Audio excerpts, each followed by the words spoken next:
10th के अंदर जो आपका फर्स्ट चैप्टर है वो क्या नाम है उसका? Real numbers. ठीक है, रियल नंबर्स क्या होते हैं ये हमने क्लास 9th में पढ़ा था। रियल नंबर किस किस से मिलकर बने हुए हैं? तो आंसर है हमने क्लास 9th में पढ़ा था, एक होते हैं रैशनल नंबर्स और दूसरे होते हैं इरेशनल नंबर्स। तो उन सब का कलेक्शन अगर कर दिया जाए तो जो कुछ मेरे सामने होगा वो क्या कहलाएगा? Real numbers. ठीक है, तो ये बात मैं जानता हूं कि एक तो होते हैं रैशनल नंबर्स, ठीक है, दूसरे मेरे पास आ गए इरेशनल। ओके, ये वो टर्म हैं दोनों जो आप पहले पढ़ चुके हो, क्लास 9th में आप ये दोनों पढ़ के आए हो इनकी प्रॉपर्टी। अब 10th में क्या पढ़ेंगे सर? तो आंसर है हम इन दोनों को फिर से पढ़ेंगे और इन दोनों की कुछ नई प्रॉपर्टी को पढ़ेंगे। तो उसमें हम रैशनल नंबर्स के बारे में पढ़ेंगे, fundamental theorem of arithmetic. Rational numbers के बारे में हम क्या पढ़ेंगे? हाँ, ठीक है, फंडामेंटल थ्योरम ऑफ अर्थमेटिक। ठीक है सर, और इरेशनल नंबर के बारे में हम लोग क्या करेंगे? तो आंसर है हम फिर से रिविजिट करेंगे किसको? इरेशनल नंबर को। ठीक है, रिविजिटिंग इरेशनल नंबर।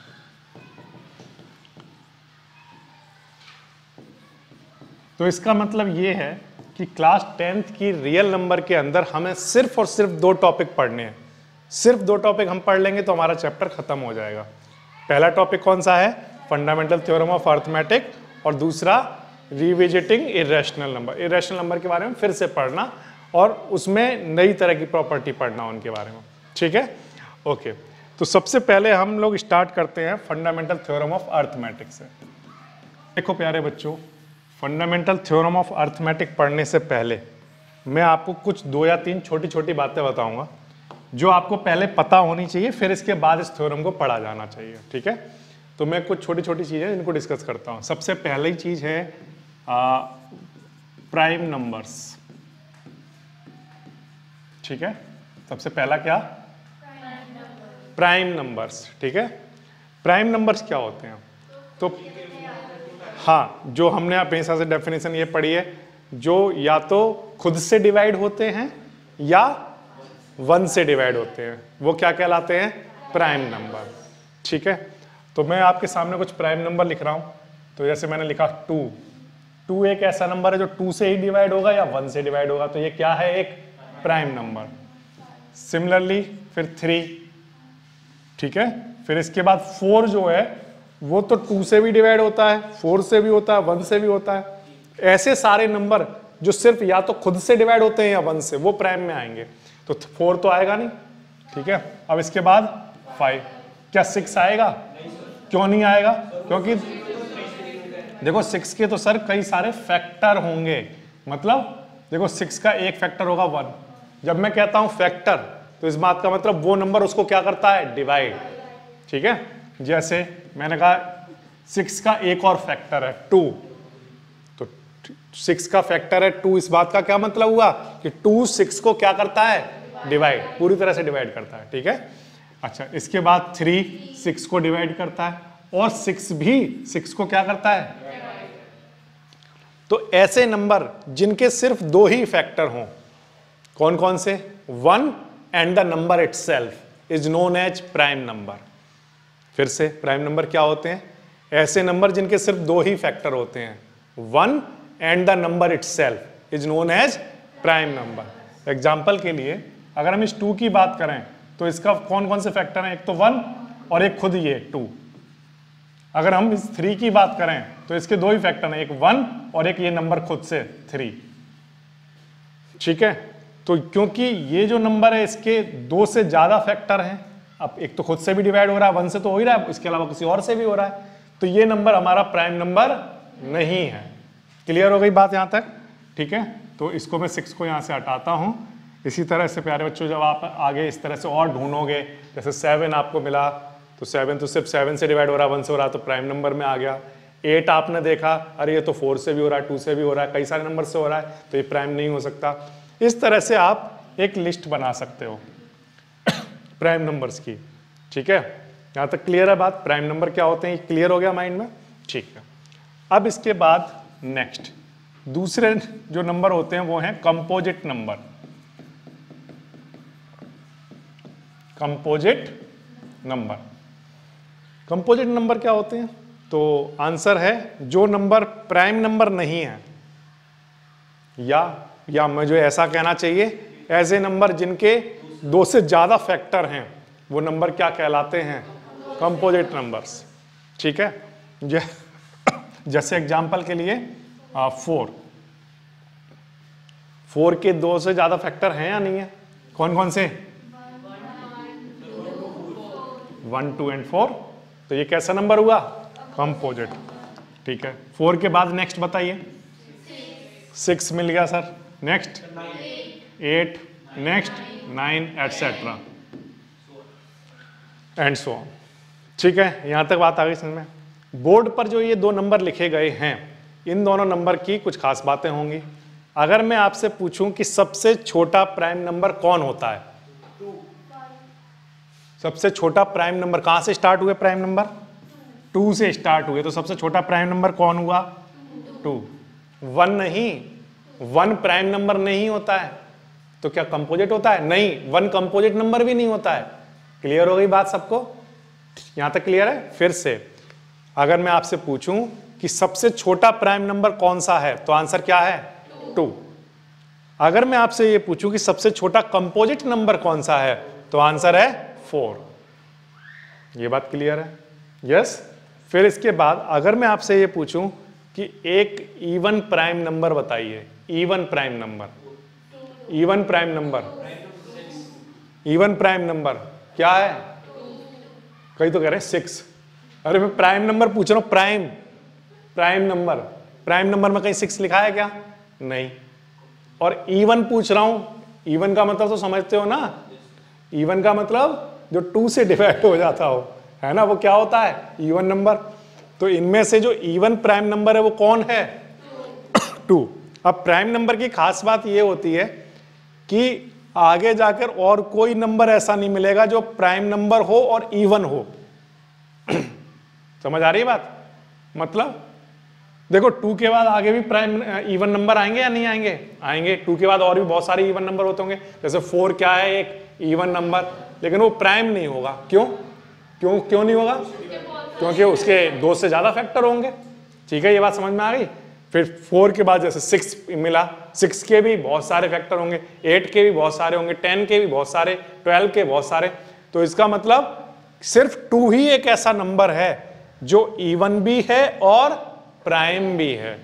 तो 2 इस दुनिया में इकलौता इवन प्राइम नंबर है। याद कर लो, 2 इस दुनिया में इकलौता क्या है? Even prime number. ठीक है, यहां तक बात समझ में आ गई? अगर मैं आपसे पूछूं कि सबसे छोटा ऑड प्राइम नंबर बताइए, तो आप क्या आंसर करोगे? ठीक है। और सबसे छोटा इवन प्राइम नंबर? सबसे छोटा even prime number 2। Prime number clear हो गया, कंपोजिट नंबर क्लियर हो गया। ठीक है, कंपोजिट नंबर में सबसे छोटा 4 होता है एंड सो ऑन। ओके, ना प्यारे बच्चों, एक और इंपॉर्टेंट बात है जो मैं आपको बता देता हूं, वो है को प्राइम। को प्राइम्स, को प्राइम्स, इस बात का क्या मतलब है? इस बात का मतलब यह है कि ऐसे नंबर्स का पेयर, दरअसल ये प्राइम नंबर का पेयर होगा। किसका पेयर होगा? प्राइम नंबर का, प्राइम नंबर का पेयर होगा, ये को प्राइम कहेंगे उन्हें। ये ऐसे नंबर का पेयर है जिनका कॉमन फैक्टर सिर्फ 1 होगा, जिनका कॉमन फैक्टर सिर्फ। इस बात का क्या मतलब है सर? इस बात का मतलब ये है, जैसे मैंने यहां पर लिखा को प्राइम का एक एग्जांपल लिख रहा हूं, ध्यान दीजिए। जैसे मैंने लिखा 2 and 3, ये दोनों क्या हैं? मैंने कहा को प्राइम है। को प्राइम क्यों कह रहे हो सर इनको? क्योंकि देखो, मैं अगर आपसे पूछूं इस 2 के फैक्टर बताओ क्या होंगे, तो आप कहोगे सर क्योंकि ये तो प्राइम नंबर है तो इसका फैक्टर या तो 1 होगा या 2। फिर से अगर मैं 3 का पूछूं तो 3 के 2 ही फैक्टर होंगे, या तो 1 होगा या 3। अब अगर मैं ये पूछूं कि इन दोनों में से कोई कॉमन नंबर है, कोई ऐसा फैक्टर है इन दोनों में जो दोनों में कॉमन हो, तो यस 1 मिल गया। 1 इसका भी एक फैक्टर है और इसका भी एक फैक्टर है, तो 1 दोनों का क्या है, कॉमन फैक्टर। तो यानी कि 2 और 3 ऐसे नंबर हैं जिनका कॉमन फैक्टर सिर्फ क्या है, 1। तो ऐसे नंबर क्या कहलाएंगे, कोप्राइम्स। यस, अब ये बात बिल्कुल ठीक बोली कि ऐसे तो सर जितने भी प्राइम नंबर हैं उनके पेयर बनाएंगे, वो पेयर हमेशा क्या कहलाएगा, कोप्राइम। एग्जाम्पल के लिए मान लो किसी बच्चे ने कहा सर मैं तो लेना चाहूंगा 3 और 7, क्या सर ये कोप्राइम है, तो आंसर है। क्यों है, तो आप कहोगे कि देखो सर यहां इसका फैक्टर क्या क्या होना चाहिए, 1 और 3। 7 के फैक्टर क्या क्या होंगे, 1 और 7। और देखो सर ध्यान दो आप कि इन दोनों में जो कॉमन फैक्टर है वो क्या है, 1। तो ऐसे नंबर जिनका कॉमन फैक्टर सिर्फ 1 होता है वो नंबर क्या कहलाते हैं, कोप्राइम। अब इस बात को बिल्कुल फिट कर लेना माइंड में, क्योंकि आगे जो कॉन्सेप्ट आएंगे, जो अब हम इस चैप्टर को स्टार्ट कर रहे होंगे, जो एक्चुअल टॉपिक है उसमें ये सारे टर्म यूज होंगे। ठीक है, तो पहले ही हमें पता होनी चाहिए, सारी चीजें क्लियर होनी चाहिए। ये समझ आया, ठीक है। Coprimes numbers are those number which have no factor other than 1, no factor other than 1, ये बात क्लियर रखना। ठीक, अब ये तो कुछ बेसिक सी बात हो गई, टर्मिनोलॉजी हो गई। अब ध्यान दीजिए, आप लोगों ने नेचुरल नंबर पढ़े हैं, कौन से नंबर, 1 2 3 4, ये सब क्या होते हैं, नेचुरल नंबर। आपने होल नंबर्स पढ़े हैं, 0 से स्टार्ट होने वाले, 0 1 2 3 है ना, एंड सो ऑन, ये होल नंबर होते हैं। आपने इंटीजर्स पढ़े हैं, negative of natural number and 0 and natural numbers positive, ये सब क्या हैं, इंटीजर्स हैं। फिर आपने रैशनल नंबर पढ़े हैं, रैशनल नंबर क्या होते हैं, rational numbers are those number which are in the form of p upon q। ऐसे नंबर जो p अपॉन q की फॉर्म में हो वो क्या कहलाते हैं, रैशनल नंबर। या सिंपल लैंग्वेज में, देसी भाषा में अगर कहें, ऐसे नंबर जिसमें एक न्यूमरेटर हो और एक डिनोमिनेटर हो तो वो क्या कहलाएगा, रैशनल नंबर। डिनोमिनेटर की एक शर्त है, डिनोमिनेटर में क्या नहीं आना चाहिए, 0 नहीं आना चाहिए। ठीक है, ये रैशनल नंबर के बारे में हम पढ़ के आ चुके हैं। ओके, अब कुछ वेरी इंपॉर्टेंट वाली बातें करते हैं, फिर हम अपनी फंडामेंटल थ्योरम ऑफ अरिथमेटिक को स्टार्ट करेंगे। ध्यान दीजिए, देखो मैंने जैसे आपके सामने बोर्ड पर कोई नंबर लिखा, जैसे लिखा एग्जाम्पल के लिए 12, ठीक है, और मैंने आपसे कहा कि बच्चों इसके फैक्टर्स लिखकर दिखाओ। ध्यान से सुनना मेरी बात जो मैं अब बोल रहा हूं, सभी लोग ध्यान से सुनेंगे। फैक्टर्स लिखकर दिखाओ 12 के। तो किसी बच्चे ने कहा अच्छा फैक्टर पूछ रहे हैं, अच्छा इसका मतलब ये पूछ रहे हैं कि जो नंबर, ऐसे नंबर लिखकर दिखाओ जो इसको क्या कर देते हो, डिवाइड। यही तो किसी बच्चे ने कहा कि लो सर मैंने लिख दिया फैक्टर, हाँ या ना, क्या 6 12 का एक फैक्टर है, तो आंसर है हाँ है। तो बच्चे ने सही लिखा ना ये। कोई बच्चा बोला नहीं मैं तो ये लिख रहा हूं, ये लो मैंने लिखा 2। किसी दूसरे बच्चे ने 2 लिख कर दिया, मैंने तो 12 का फैक्टर पूछा था ना, तो एक बच्चे ने 2 लिख कर दिया और एक ने 6 लिख कर दिया। ये वाला बच्चा भी ठीक है, ये वाला बच्चा भी ठीक है, दोनों ही ठीक है। तो डिफरेंस क्या है फिर, तो आंसर है कि सर ये वाला जो फैक्टर बच्चे ने बताया है ना, जिसने, ये फैक्टर तो है, ये फैक्टर तो है, लेकिन ये ऑल्सो प्राइम नंबर भी है। क्या है, प्राइम नंबर। तो इसलिए अगर हम थोड़ी देर के लिए इसको कहना चाहें तो हम क्या कह सकते हैं, प्राइम फैक्टर है। ये समझ आया। ये 6 क्या है फिर सर, तो आंसर ये सिंपल बस क्या है, फैक्टर, प्राइम फैक्टर नहीं है। तो इसी बात का मतलब ये हो गया कि अगर कहीं पर आया एक टर्म, कौन सा टर्म सर, प्राइम फैक्टराइजेशन। कौन सा टर्म आया, तो प्राइम फैक्टराइजेशन का मतलब ये हो गया कि आपको सिर्फ वो फैक्टर लिखने हैं जो प्राइम नंबर हो। उसका जब फैक्टराइजेशन कराओगे तो आप कौन से नंबर लिखने हैं, प्राइम नंबर। कौन से लिखने हैं, प्राइम नंबर। देखो जैसे एग्जांपल के लिए मैंने किसी बच्चे को फैक्टर करने के लिए दिए, ठीक है, तो जब हम फैक्टर करते हैं तो जैसे 12 के फैक्टर करने के लिए दिए, तो ध्यान से सुनना मेरी बात को। और ये सब बहुत सारे बच्चों ने कभी ना कभी लाइफ में किया ही होता है। एक बार मैंने कहा 12 के फैक्टर करो, तो आप ऐसे ही तो करते हो, एक लाइन ऐसी खींची, एक लाइन ऐसे खींच दी, ठीक है। अब फैक्टर करना शुरू करो, तो ठीक है सर कर रहे हैं। देखो 2 6 जा 6 1 जा, क्या ये इसके फैक्टर नहीं है? हाँ या ना बोलो? हाँ सर हैं। क्या 12 इक्वल होता है इन दोनों नंबर के मल्टीप्लाई के? तो आंसर है हाँ है। क्या ये फैक्टराइजेशन नहीं है? हाँ है। सही तो लिखा है बोर्ड पे, ये फैक्टराइजेशन है बट प्राइम फैक्टराइजेशन नहीं है। क्या नहीं है? प्राइम फैक्टराइजेशन नहीं है। तो सर प्राइम फैक्टराइजेशन लिखकर दिखाना। तो आंसर है 2 से डिवाइड कराइए 6।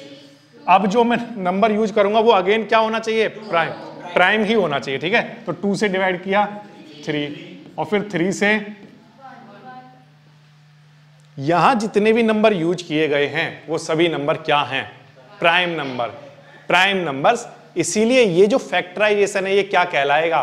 Prime factorization. And this is just factorization. ये समझ आया? तो अब ये सर क्यों पढ़ा रहे हो? क्योंकि क्लास 10th में जब आपका फर्स्ट क्वेश्चन नहीं आएगा, सेकंड क्वेश्चन आएगा, वहां लिखा रहेगा कि ये जो गिवन नंबर हैं उनके प्राइम फैक्टराइजेशन कीजिए। तो आप लोग ये वाली गलती ना कर दो, ठीक है। अब आप ध्यान रखोगे कि जब भी मैं डिवाइड कर रहा हूँगा तो वो नंबर लूंगा जो प्राइम नंबर्स हो, तभी प्राइम फैक्टराइजेशन माना जाएगा। ये समझ आया? ठीक है। जब आप प्राइम फैक्टराइजेशन करते हो तो किस बात का ध्यान रखना चाहिए? तो आंसर है कि जब हम डिवाइड कर रहे हो ना, तो जब हम नंबर चूज करते हैं तो चूज करने का भी एक सीक्वेंस है जो मैंने बनाया है, या ऑटोमेटिकली होता ही है। सबसे पहले मैं 2 के बारे में ही सोचता हूं। जैसे मेरे पास नंबर आएगा तो मैं किसके बारे में सोचूंगा? मतलब देखो किसी बच्चे ने कहा सर 15 के प्राइम फैक्टराइजेशन कराना, तो मैं 2 के बारे में सोचूंगा, क्या ये 2 से डिवाइड हो जाएगा? नहीं। तो फिर मैं 3 के बारे में सोचूंगा, 3 से हो जाएगा? यस। तो मैं 3 से डिवाइड कर देता हूं, 3 5 जा, और ऑफ कोर्स अभी मुझे पता चल गया 5 1 जा, ठीक है। अगर मान लो कोई किसी ने मुझे बड़ा नंबर दे दिया, जैसे एग्जाम्पल के लिए कुछ भी लेता हूं, जैसे मान लीजिए 48, मैंने जस्ट ऐसे नंबर एक बोर्ड पर लिखा हुआ है, ठीक है। अब ये जो नंबर आपके सामने लिखा है और आपको बोला गया इसका प्राइम फैक्टराइजेशन करके दिखाइए, ठीक है। तो अब मैं सबसे पहले किस बारे में सोचूंगा? 2 के, सिर्फ 2 के बारे में सोचूंगा, क्या ये नंबर 2 से डिवाइड हो रहा है? यस। और अगर मान लो नहीं हो रहा होता तो मैं किसके बारे में सोचता? अगर मान लो 3 से नहीं हो रहा तो 5, ध्यान रखना, तो 5 के बारे में सोचता। और सर 5 से भी ना हो रहा होता तो 7। तो यानी कि जो सीक्वेंस है प्राइम नंबर का, हम हमेशा उसी के सीक्वेंस में चलें, और नहीं चले सर तो तब क्या हो जाएगा? मतलब मान लो किसी बच्चे ने कहा कि मैं तो नहीं चलूंगा सीक्वेंस में, मेरी तो जिद है, मैं सीक्वेंस में नहीं चलूंगा, प्राइम नंबर यूज करूंगा लेकिन सीक्वेंस में नहीं चलूंगा। ठीक है मत चलो। तो उसने कहा देखो मैं 5 से डिवाइड कराता हूं, 5 3 जा, 3 1 जा। क्या इस बच्चे ने ये गलत किया है? क्या ये प्राइम फैक्टराइजेशन है? यस, ये प्राइम फैक्टराइजेशन है। 15 के फैक्टर क्या निकल कर आए हैं? तो आंसर है 5 × 3। क्या ये प्राइम फैक्टराइजेशन है? यस है।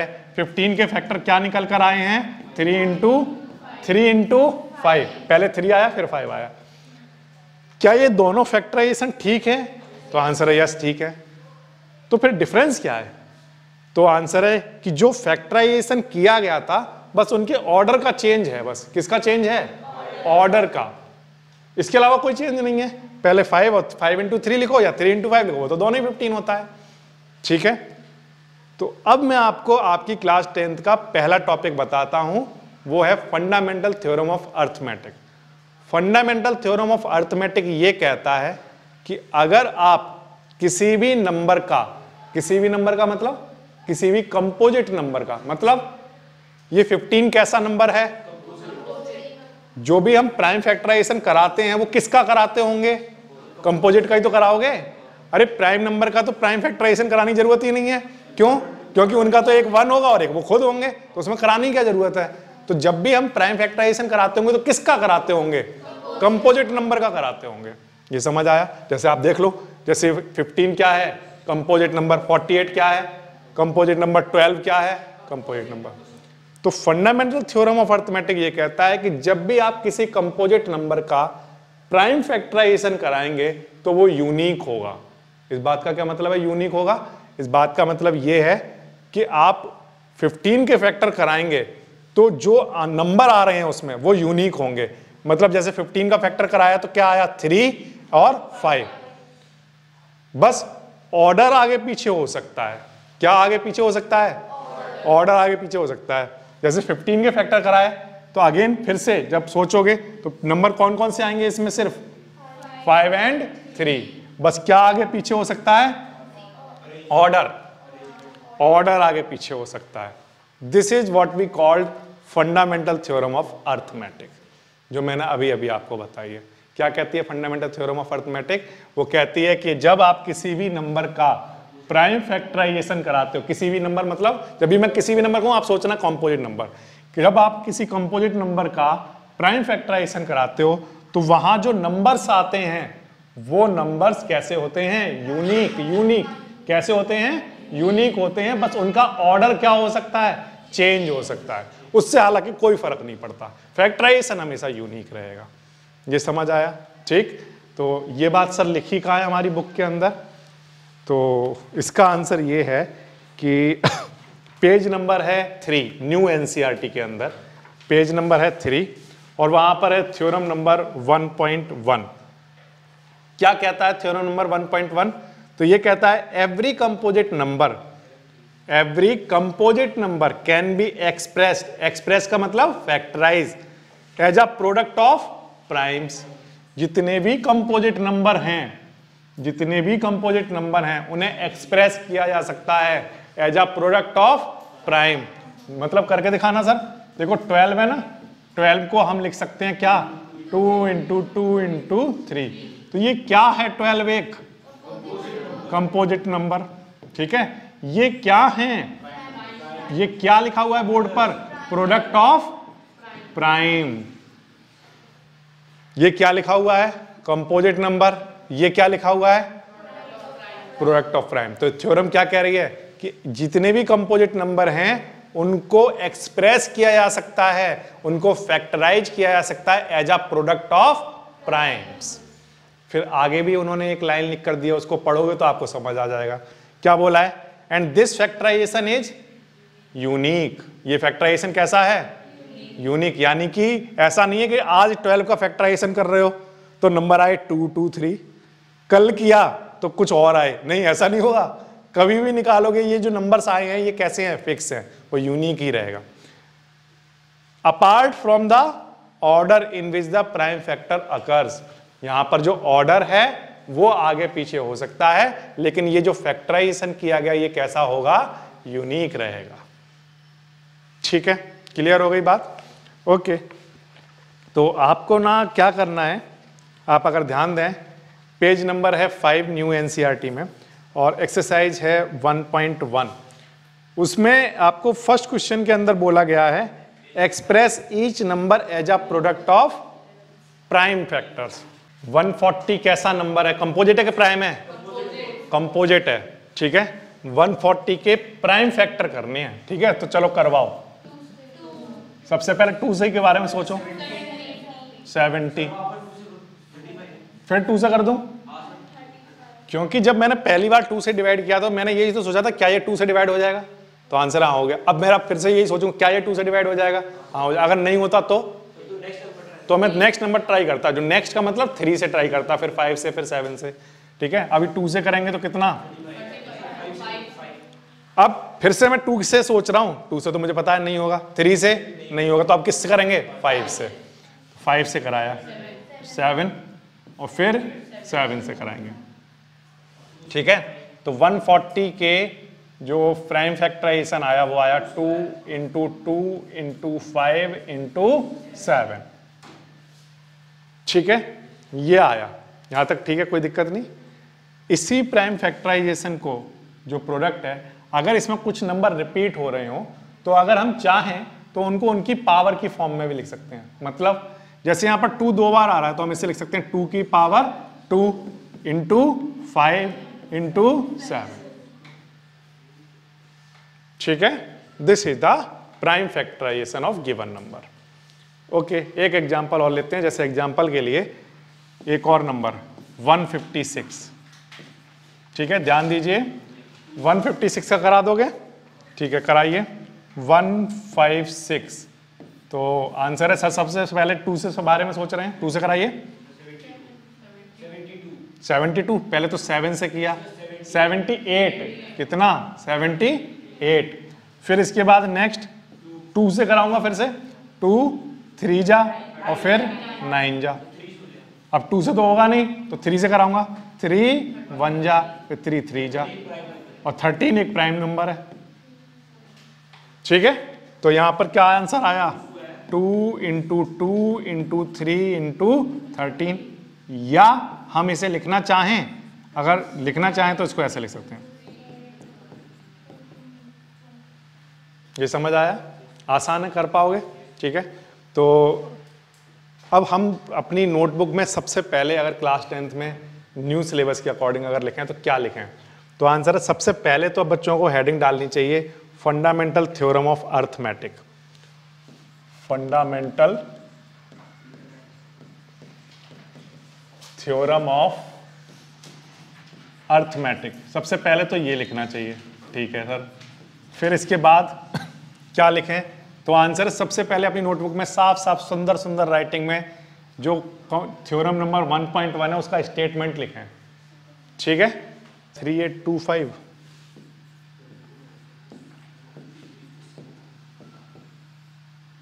3825 कैसा नंबर है, कंपोजिट? क्या ये 2 से डिवाइड होगा? नो। क्या ये 3 से होगा? 3 से हो जाएगा, ठीक है। तो 3 से करना स्टार्ट करते हैं, 3 1 जा 2 जा और फिर यहाँ पर 7 जा और 5 जा।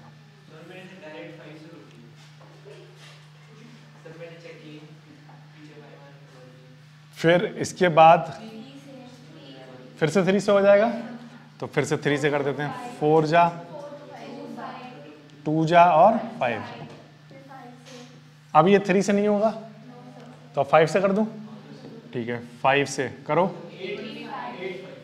8 5, ठीक है। फिर इसके बाद कितना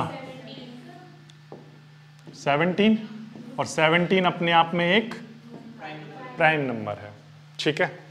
तो हमारा आंसर आया 3 × 3 × 5 × 5 × 17, या हम इसको ऐसा लिख लें 3 की पावर 2 5 की पावर 2 × 17, ठीक है। इसके बाद नेक्स्ट 1 0 0 1, ठीक है। अब ये किससे होगा,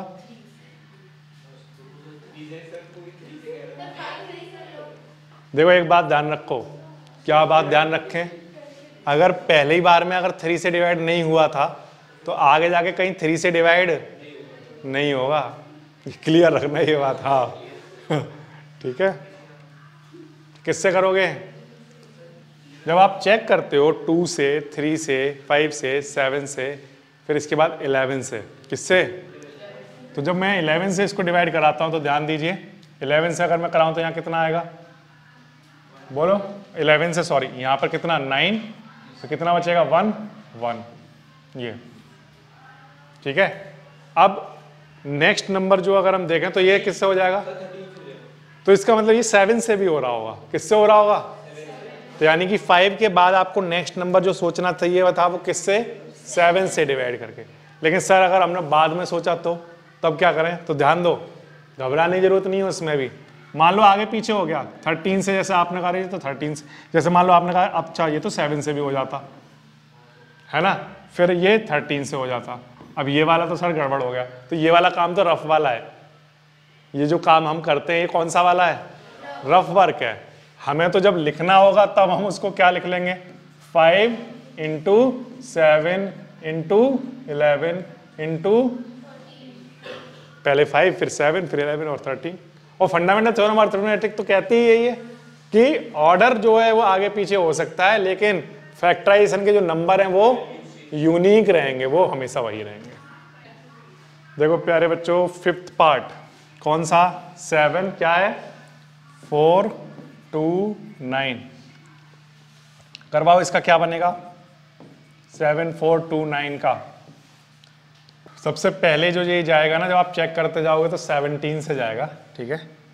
17 से कितने टाइम 437, फिर इसके बाद 19 से कितने टाइम 2 जा 3 जा, और फिर इसके बाद 23 से 1 जा, तो कितना आएगा 17, 19 एंड 23, ठीक है। तो ये है, अब आपको ये समझ आ गया होगा इस क्वेश्चन को करने के बाद कि ऐसा नहीं है कि हमेशा ऐसे ऐसे क्वेश्चन आएंगे इसमें सिर्फ 2 से हो जाएगा काम, है ना। ऐसा भी हो सकता है 2 से चेक करते हुए जा रहे हो, 2, 3, 5, 7, 11, 13, फिर जाकर 17 पर जाकर पहली बार डिवाइड हुआ, ठीक है। तो इसका मतलब डिवीजन की जो प्रैक्टिस है वो भी अच्छी होनी चाहिए। दूसरी चीज जो शॉर्ट ट्रिक्स होती हैं क्या जानने की, डिविजिबिलिटी की, कि ये डिवाइड हुआ है नहीं हुआ, इनका सम करके देख लो। तो आपको रूल सिखाए गए होंगे ना छोटी क्लासों में, तो उसके अकॉर्डिंग फिर आपको देखना, तो वो सारी चीज़ें भी याद करें। क्यों सिखाई गई थी वो इसीलिए तो सिखाई गई थी, आज के दिन के लिए तो सिखाई गई थी कि अगर आपको वो याद होती तो आप क्या करते, फटाफट से ऐड करके देख लेते इनको कि ये डिवाइड किससे हो रहा है, 3 से नहीं हो रहा, तो सारे डिविजिबिलिटी टेस्ट फटाफट से माइंड में हो जाते और आप फिर सीधा 17 में प्रोसीड करते। कोई भी सपना साकार करने के लिए सबसे जरूरी है सही कोच का होना। चुनिए GS क्लासेस को और करें अपने बोर्ड एंड JEE का सपना साकार। Download the app now.